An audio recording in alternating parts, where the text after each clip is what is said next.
Here we are then with the Philly Shour Retrospective.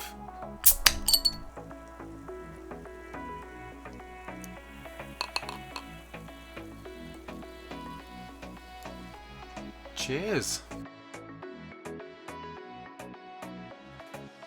Well, that didn't quite go to plan, but never mind. Hello and welcome to the Philly Shour Retrospective. In this episode, we are going to re-evaluate the aforementioned Philly Shour. We are going to check out all of the vital statistics. We're going to look at the schedule, the price, the cost per pint, and then finally the lessons learned, which will give us our final evaluation and ranking compared to all of the other homebrews this year. Let's check it all out. Yes, very nice too. I'm going to start with that colour. The keg version was much clearer. We have a very solid haze there within the bottled version, but the head is brilliantly white and the aroma is the special edition. We still have a very citrus and very orange aroma. Carbonation is also very good. I was a little worried that it does foam a little and it was over carbonated, but in fact it is very, very well carbonated. We are very good in that respect. Now the mouthfeel is interesting. We added lactose to this to try and build up some of that mouthfeel. And it does have a very full mouthfeel. It is very good. It is spot on for what we were looking for. Not quite chewable, but very nice nonetheless. On to the most important piece then, the overall flavour, and you can tell how quickly it's going down. This is incredibly drinkable. It does have that lovely tart opening. It's a level of tartness that's not too strong, but does give you a smile. The flavour though isn't too strong. You can taste that orange in there. There isn't really a lot of malt. There's a nice tingle on the tongue. There's a lingering aftertaste, and carbonation is very good. All of these things add up to a very quaffable and sessionable drink. But you're going to have to stay to the end to see how this ranks against all of the others. It's going to be tough though to decide. We are going to start with the vital statistics. We have come in with an ABV of 5.4% versus a target of 5.9%. But the exact issues here are not very clear cut because it is that fruit addition which adds some of the ABV, and it's quite hard to tell and measure exactly the impact that had. Our original gravity of 1.053 was very close to the 1.054 target, and this was with the addition of fruit, but also the lactose changes the attenuation somewhat, which does leave us with something of a confusing result because the final gravity came in low. It was 1.012 versus a target of 1.019, which would imply that we should have been over the ABV, whereas in fact we've come in at that 5.4%. Measuring ABVs and gravities when you've got multiple additions is actually a little on the tricky side. However, I do conclude we were pretty darned close to the target and the outcome was perfect.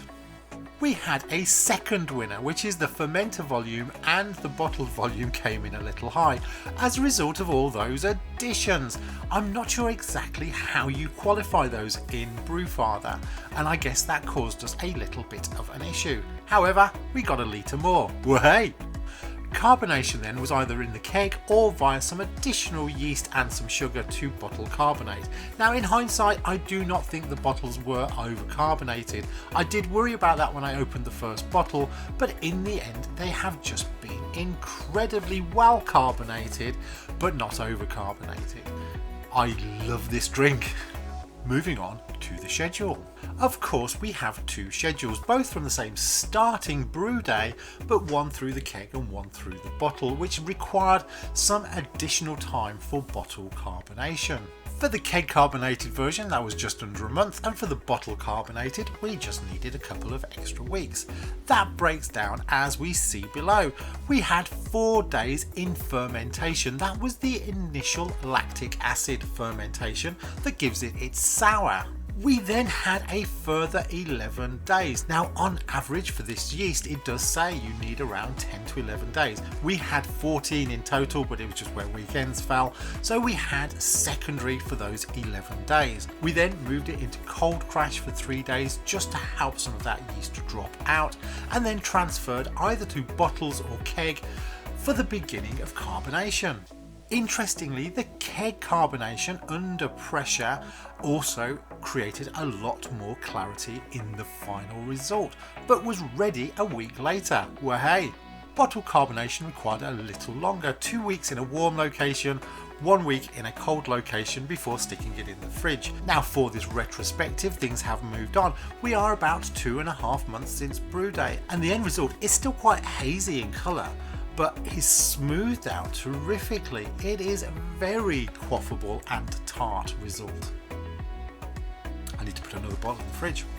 So all in all, while this can be ready within a month, a couple of months gives it a little bit more smoothing out time, conditioning time for a fantastic drink.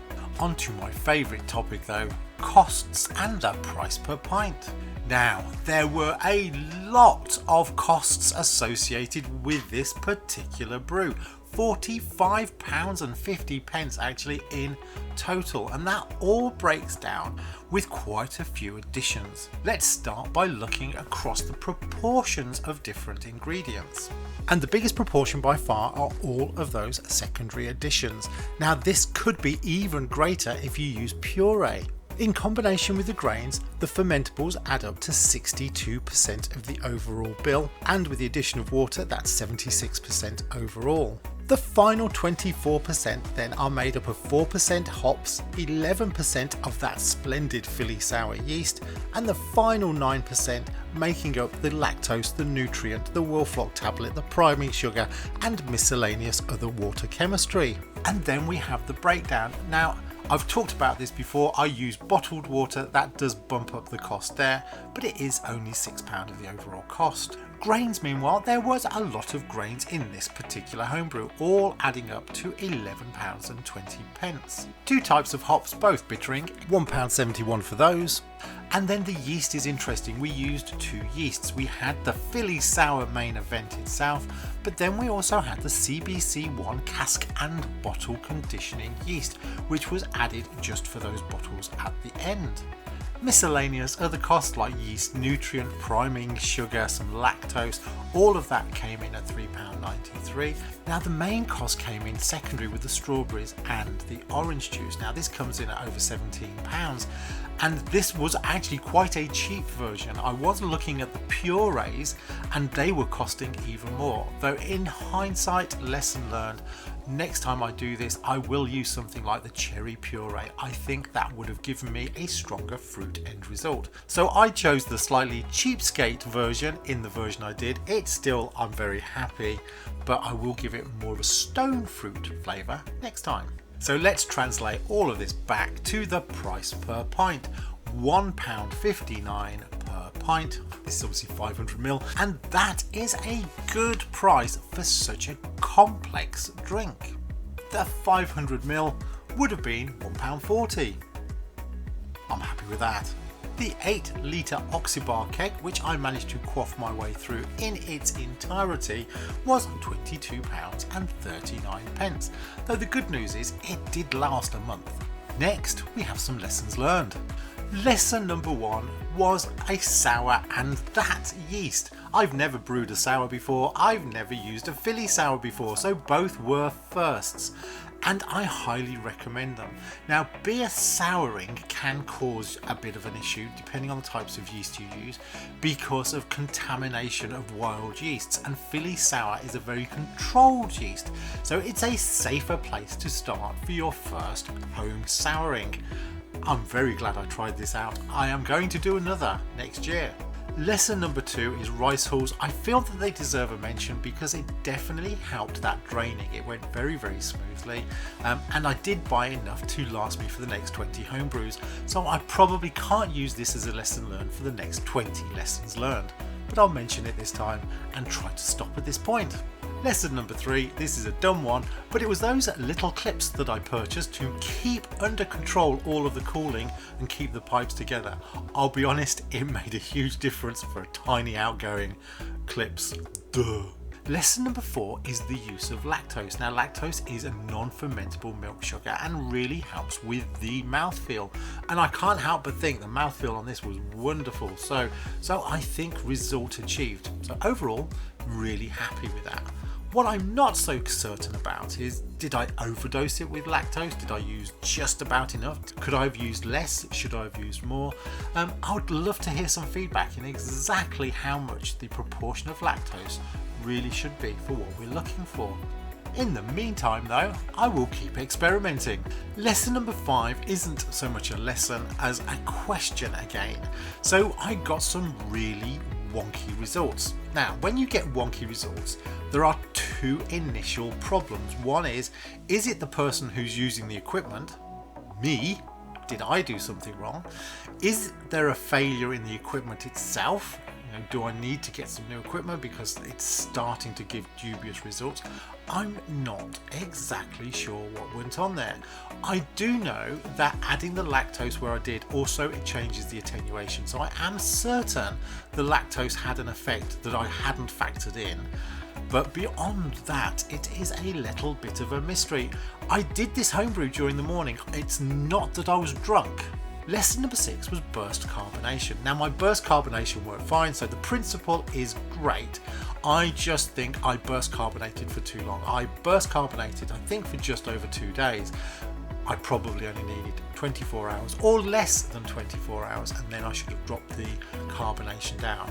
Getting it to dispense evenly, given the level of carbonation from the keg, did prove to be a bit challenging, and I think it was purely down to I could have dropped that down to normal operating pressure around 10 or 12 psi after 24 hours or even less.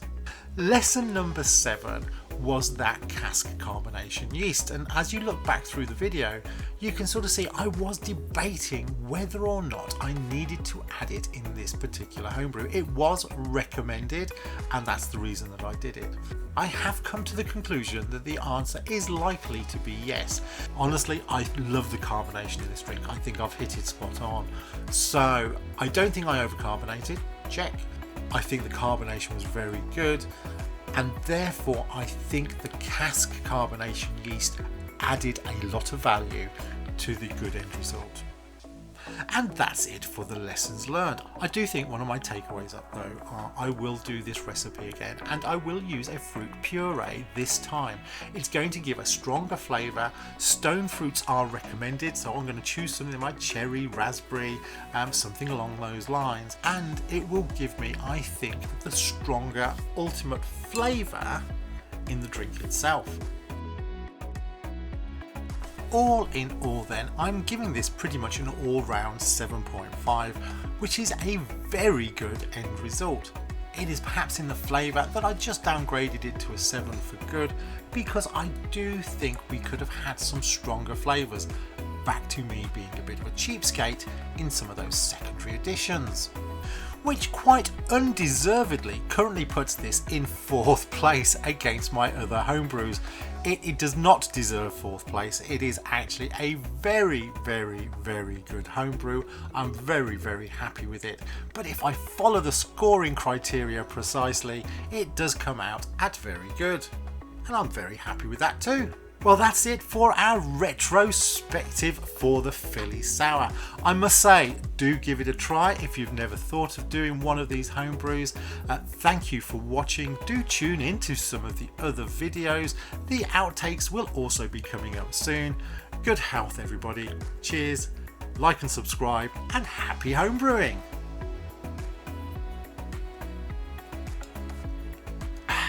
Video finished.